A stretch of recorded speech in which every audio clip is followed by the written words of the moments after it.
Good afternoon, people. Welcome back to my channel. My name is Buddy Steele, and this is Plug Talk. Today, I am going to list the top notable free agent quarterbacks in the NFL and give you my prediction on where I think they will go, and also give you my thoughts on where their best fit would be if it was up to moi. Before we get started, guys, please hit that like button. Please subscribe to my channel. I've been doing this for only about 4 weeks, and I now have 30 subscribers. Thank you to everyone who has been showing support to me. It truly means a lot, and it just motivates me to want to keep going and keep improving for you guys. We've had a lot of fun on this channel so far. We've covered a variety of topics, and we are only just getting started.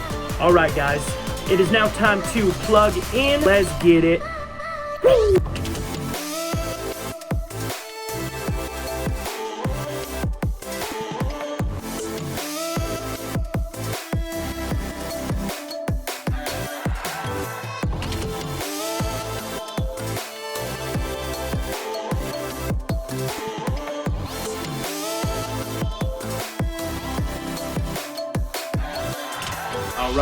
All right. So I'm going to break down the 2020 notable free agent quarterbacks of the NFL and give you my guess on where they are going to land this year. And then I'll give you my opinion on where I think their best fit is. So if it was up to me, where they should go, where they will succeed most likely. I actually have 9 quarterbacks here. Like I said, notable. I'm not going to give you the quarterbacks like, Case Keenum and Ryan Fitzpatrick and some of these other quarterbacks that aren't really, going to ruffle any feathers no matter where they go. So these are the quarterbacks that you guys are all curious about and spectating on where they're going to be week 1 of the 2020 season. So I'm going to start it off here with a hot quarterback that has been highly publicized this offseason on where his future lies. So this quarterback is Dak Prescott. Quarterback for the Dallas Cowboys. He's had 4 seasons now with them. He's 26 years old. He went into this last 2019 season on the last year of his rookie contract. So in 2019, he made only $720,000 because he was drafted a little bit later. So he wasn't making, this top dog quarterback money. Certainly not the kind of money that he deserved for his level of play. We thought it was all inevitable that he was going to have a contract done sometime soon and lock him up as the Cowboy of the future, but that has yet to happen. It's more so looking like, considering that he's asking for top dog money. We're talking 35, 37 million a year.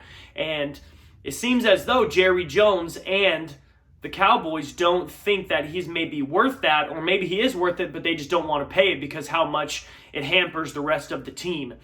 I think that it is inevitable that he is going to be a Cowboy, but how it goes about is really what's up for speculation. So, is he going to get the franchise tag?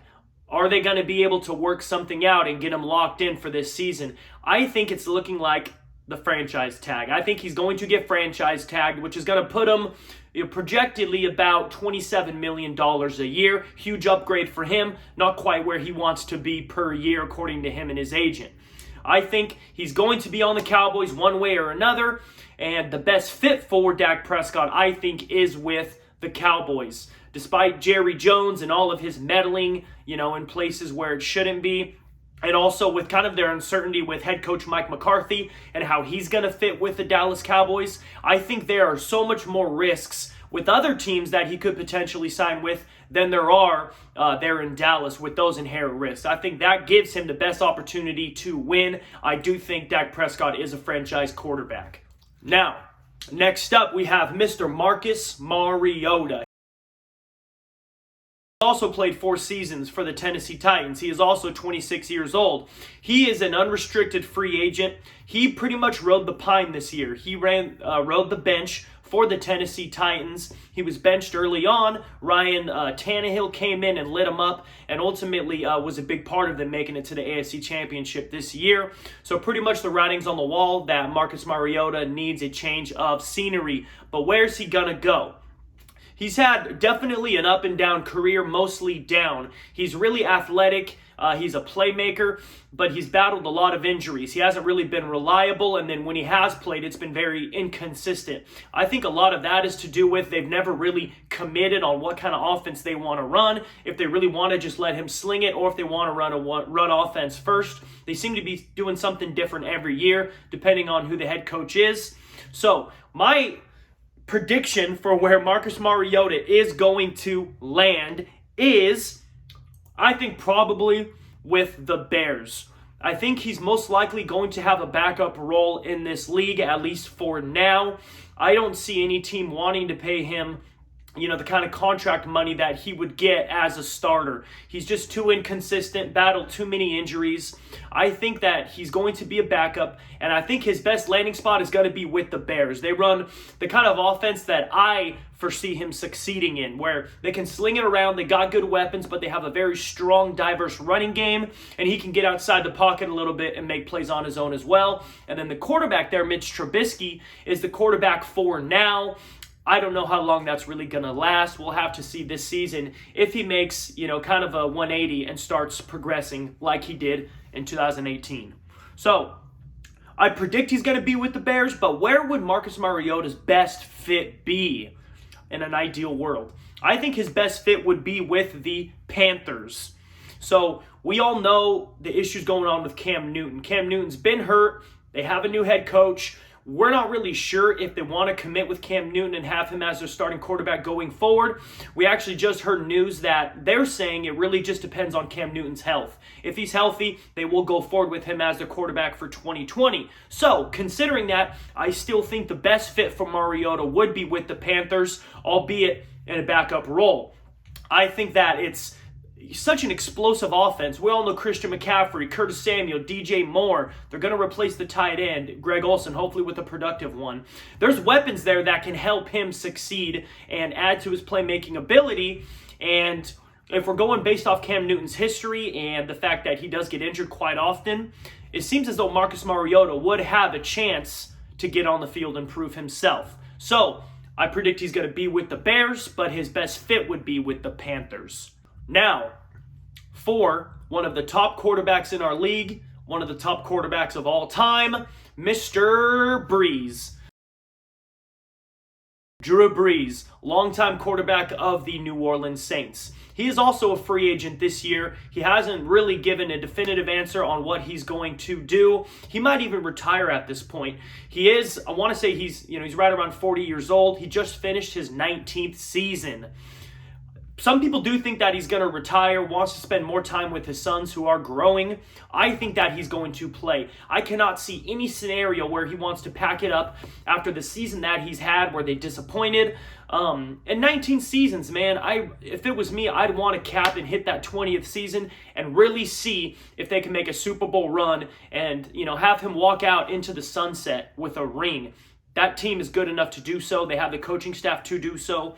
I think that he is going to land with the Saints. Obviously, the Saints are going to have him if he chooses not to retire, so that's where he's going to end up if he plays. And obviously, the best fit for Drew Brees would be with the New Orleans Saints. Pretty simple one there if he decides to continue his career. Now, number 4, a quarterback that is always going to be tied to Drew Brees. This is Philip Rivers of the Los Angeles Chargers. Almost said San Diego. So, back when the Chargers were in San Diego, Philip Rivers took over for Drew Brees when Drew Brees had that shoulder injury and the Chargers were uncertain if he was ever going to be productive again. They went with Philip Rivers and he's been there for well over a decade now.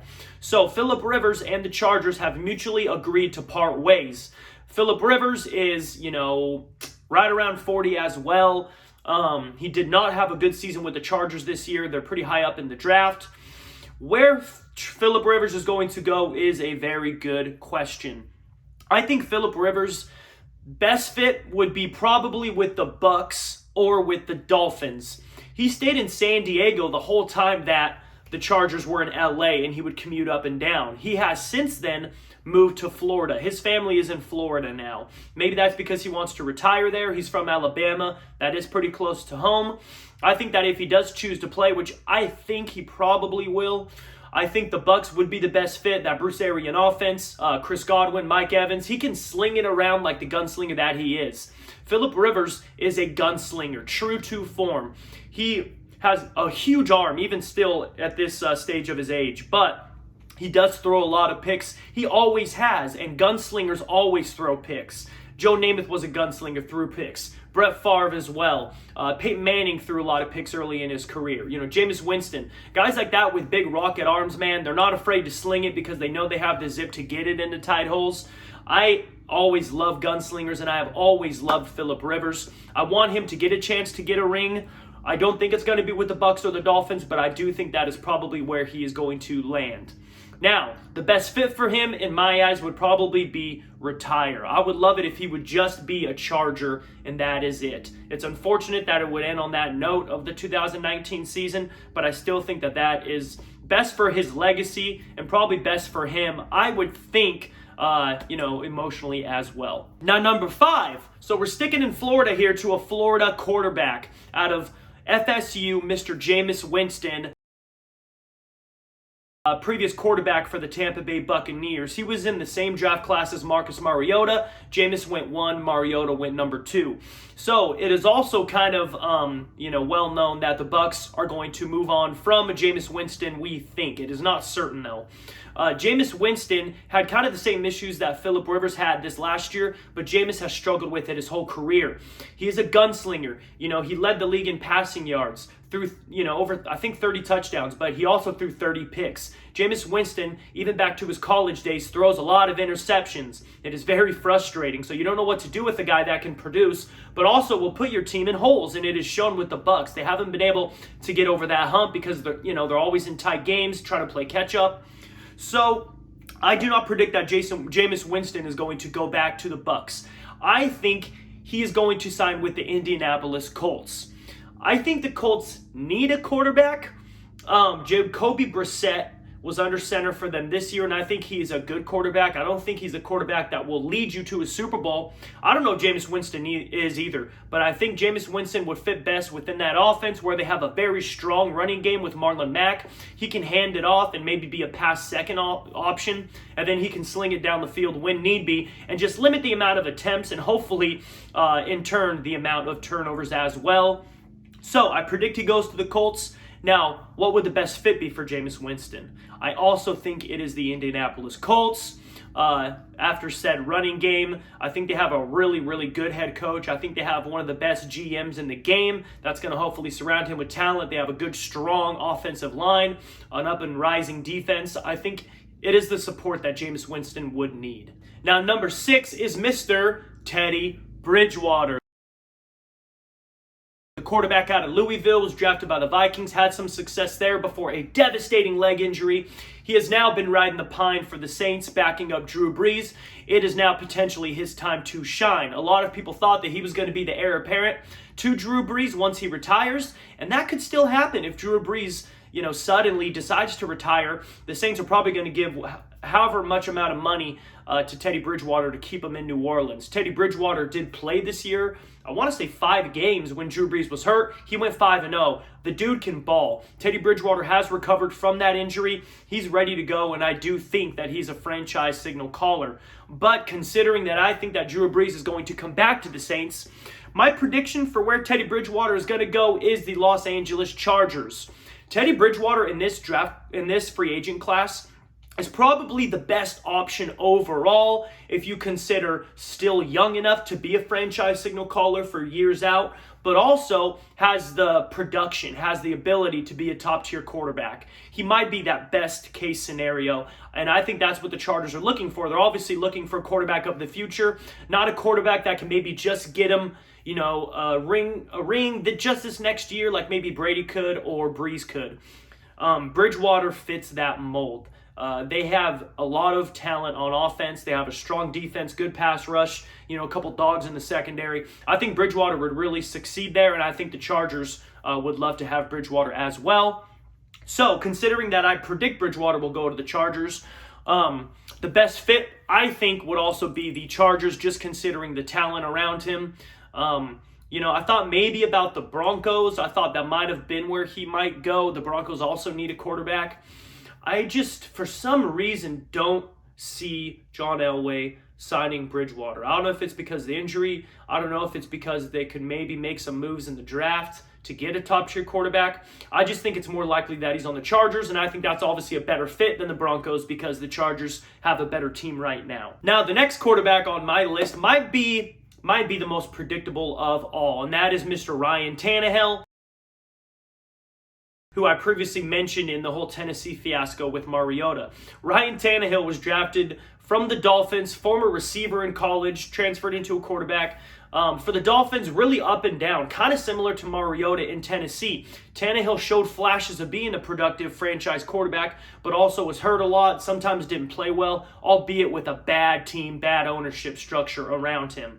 So he went to Tennessee this last offseason to be a backup to Mariota, considering that Mariota gets hurt a lot. Tannehill did get that chance. Mariota got benched early on in the year. Tannehill came in, like I said, lit it up, was a big part of them making it to the AFC Championship game this year, beating the Patriots and the Ravens along the way. And he was named the NFL Comeback Player of the Year. Now, Tannehill is going to be back with the Titans. That's what I predict. And that is also his best case scenario. The Titans would be foolish to want to go and get any other quarterback. I don't care who it is, who we're talking about. Tannehill succeeded in that offense. It's perfect for him. There's familiarity, success, the running game, all that good stuff. Tannehill will be a Tennessee Titan. Now, a fun one that I threw in. There's maybe better, more proven quarterbacks that I could have included in this list versus this dude, especially considering this guy isn't even really a free agent. This guy is a restricted free agent, which means there are rules attached to getting this guy on another team. And that is Mr. Taysom Hill. Another Saints quarterback. He was the third stringer, but he played more than Teddy Bridgewater because of his versatility. He can throw the ball, he can catch the ball, he can run the ball. Special teams, he did it all this year, and he's an electric player. This dude belongs in the NFL. I'm not sure if he belongs as a quarterback. He's only thrown like 15 balls this year. You never know until a guy goes out and proves that he can do it. So Taysom Hill, more than likely, if you think that Bridgewater is going to end up on another team because Drew Brees will come back, Taysom Hill will probably, I predict, stay with the Saints because he might end up being the heir apparent to Drew Brees if Drew Brees retires after next year or the year following. What I think Taysom Hill should do, or, not that it's in his control, or his best case scenario, would probably be the Saints, maybe even the Panthers. I think he would light it up in that offense. I mean, imagine like running an option with Christian McCaffrey. No matter who keeps it or gets the ball, it's going to be dangerous. But I think ultimately Taysom Hill is going to remain with the Saints. So, now my last quarterback I am going to predict on is Mr. Thomas Edward Patrick Brady. Tom Brady, quarterback of the New England Patriots for the last 20 years. Tom Brady's 43 years old. There's a lot of questions surrounding, his play. Can he still do it at an elite level? Do the Patriots have the offense that would support him to be successful? Do the Patriots even want him anymore? Does Tom Brady even want to be on the Patriots anymore? What I predict is going to happen is that Tom Brady is going to be on the Patriots. I know I've done a video on this before, but obviously some leaks and some speculation have come out, since then, about a month ago. So, Tom Brady, he could go to the Chargers. He could go to the Colts. He could go just about anywhere, and they'd probably be productive and win games. But I don't care how much talent that team has, like the Chargers. They have a ton of talent. We know it's not really about talent, on how you win in the NFL. There's a ton of teams every year with talent. The Cleveland Browns were supposed to be a Super Bowl competitive team this year because of all the talent they had. Year after year, I see it. It's not about talent. It's about chemistry. It's about intelligence. It's about what's in here. Tom Brady going to the Chargers, man, I don't care how much talent they have.